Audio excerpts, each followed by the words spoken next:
chapter 7 and chapter 8. Now, not every part of chapter 7 and 8. I don't remember, I think it's like section 7.7. I'm not sure. So maybe 7, I'll find the details and I'll post it on eLearning. We are not doing MO theory, molecular orbital theory. We're stopping with valence bond theory, which is what we're finishing off today. We're not going to do MO theory. You're not going to be tested on it. It's in the chapter. Ignore it. Okay. Chapter 8, there's a couple small pieces through it that aren't fair game. I don't remember the sections, the pages, so I will have to look those up and I'll tell you. All right. The one point on MO theory that I will highlight is that within MO theory, within this section, your book defines bond order. That's where your book defines order is that bond order is there. We've already been using bond order. We've been using it. I expect you to use it. That's fair game. But everything else about that section, MO theory, not fair game. Okay? So I'll post the details. Exam reviews. We'll start up again this whole battery of extra time we provide you to allow you to have access to us, extra time to ask questions, to get ready for the exam. Those start Sunday. So I will get those posted, just haven't had the opportunity to. But there's one Sunday, there's one Tuesday, Wednesday, Thursday, like exam 2 there was.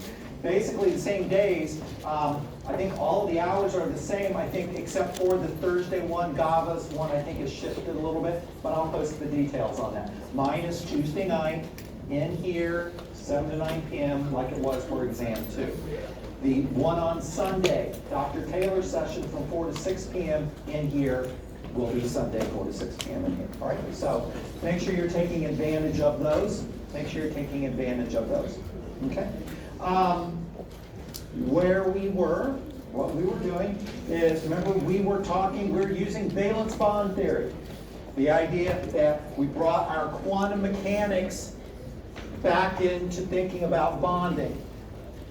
Electrons are in orbitals. So we're using orbitals and the overlap of orbitals to create bonds. So remember valence bond theory, we're making bonds from orbitals on individual atoms, singly occupied, overlapping between the atoms, and that overlap generates that pair of electrons, that spin-paired pair of electrons that we call a covalent bond. All right? Remember that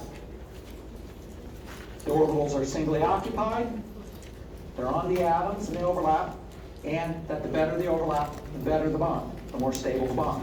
All right? And those were the tenets of valence bond theory. And that worked, those simple tenets worked for incredibly simple molecules, but then started falling apart as soon as we had BeCl2, methane, all of those, water, anything that's not very complicated, we start having issues. And remember, the problem was that we started having electrons residing in different types of orbitals with different shapes, different energies. We had pairs of electrons in orbitals, not individual electrons in orbitals, which is what valence bond theory says we want, individual unpaired electrons. And the orbitals, the atomic orbitals, weren't pointing in the right direction. So we had these problems that were being generated, and we want these orbitals to point on the atom to point towards the other atoms to get the best overlap. That's what valence bond theory says. And so we invoked something called hybridization. And remember, hybridization, what it does is it takes on a single atom atomic orbitals, the right number, puts them together, mixes them, and you're mixing the orbitals, constructive, destructive interference, and what comes out is the same number of hybrid orbitals that have the right geometry. They are singly occupied if they're being used for bonding, right? And again, they have the right geometry, and they're larger than the atomic orbitals. So you get better overlap, perfectly aligned, perfectly pointing where they need to be, which is what valence bond theory wants. And remember, we pointed out that you can predict what type of hybridization you're going to need or use based on the number of electron domains. So you have a Lewis structure. From the Lewis structure, you predict valence, use VSEPR theory to predict the electron domain geometry and the shape, right? And then you can use that for polarity, predicting intermolecular forces. But what you can also do with that is, based on the electron domain geometry, predict the hybridization. So the idea was, if you have two domains on your middle atom, then you need to use two atomic orbitals to create two hybrid orbitals. Electron domains are what are used to handle, hybrid orbitals are used for electron domains. So they're used for single bonds, double bonds, triple bonds, and lone pairs. All go into hybrid orbitals. So if you have two domains, two hybrid orbitals. So the result of this, you combine those, right? You get sp hybridization. The two p orbitals are left over.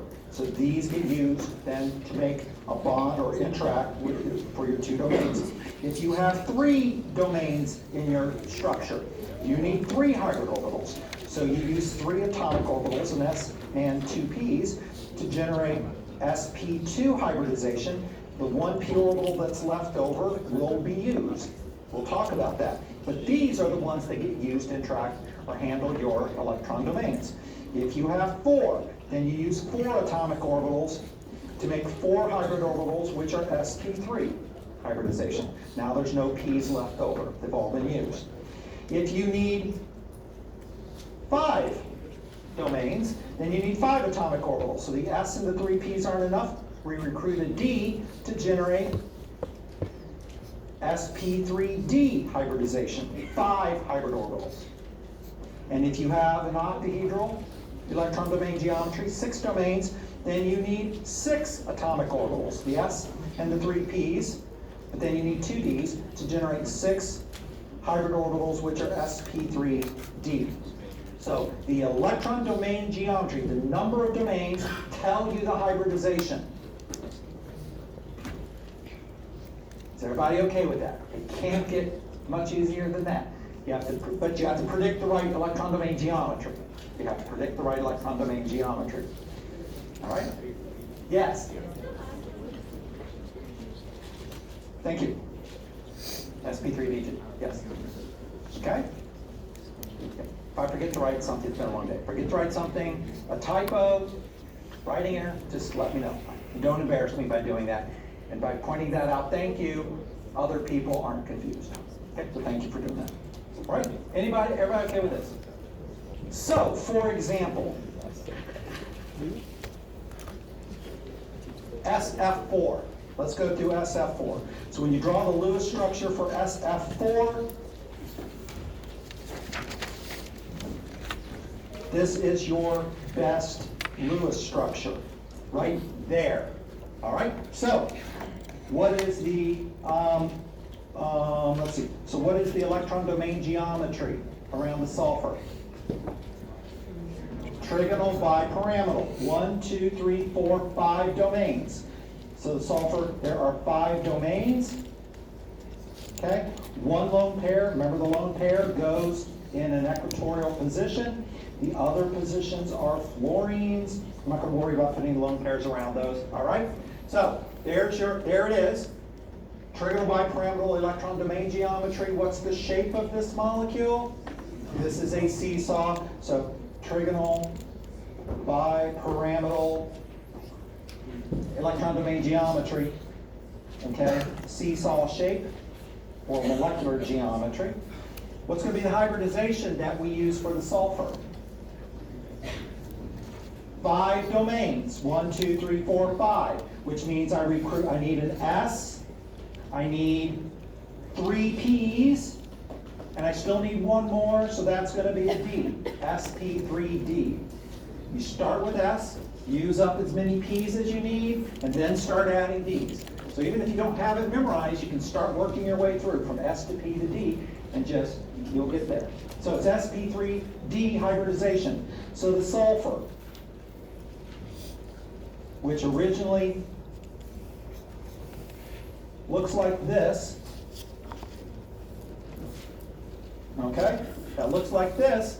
What's going to happen is we're going to recruit 5 orbitals from that. The rest of the D's get left over, we're not using.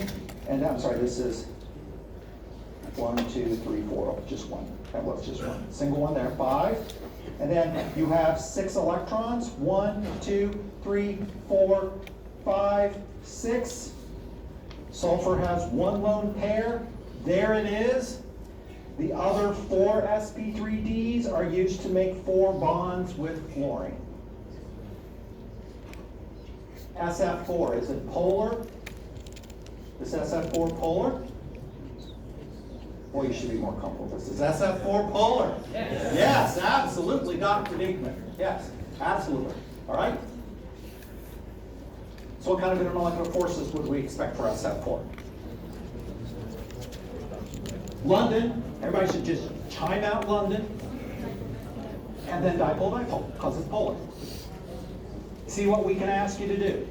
We can add to the beginning of this, instead of giving you an S and F with a 4, I could say sulfur tetrafluoride and ask you to use your nomenclature to get to a formula. Yes? Does that mean that it's polar, it's just hard and fast dipole-dipole? If the molecule's polar, it has dipole-dipole. That's right. And is it safe to assume it's polar generally if it has one pair on it? You don't base it. So, a great question, okay? I have no problem readdressing this, right? Because it has 1 lone pair, it's not because it has 1 lone pair that makes it polar. It's polar because it has polar bonds that don't cancel each other. That's the definition of polar. If you look at this, now, if we think about the geometry on this, right, we could go in and ask, right, this angle ideal is 120 here, ideal here and here are 90, ideal here is 180. When you take distortions into account, the lone pair makes this less, this less,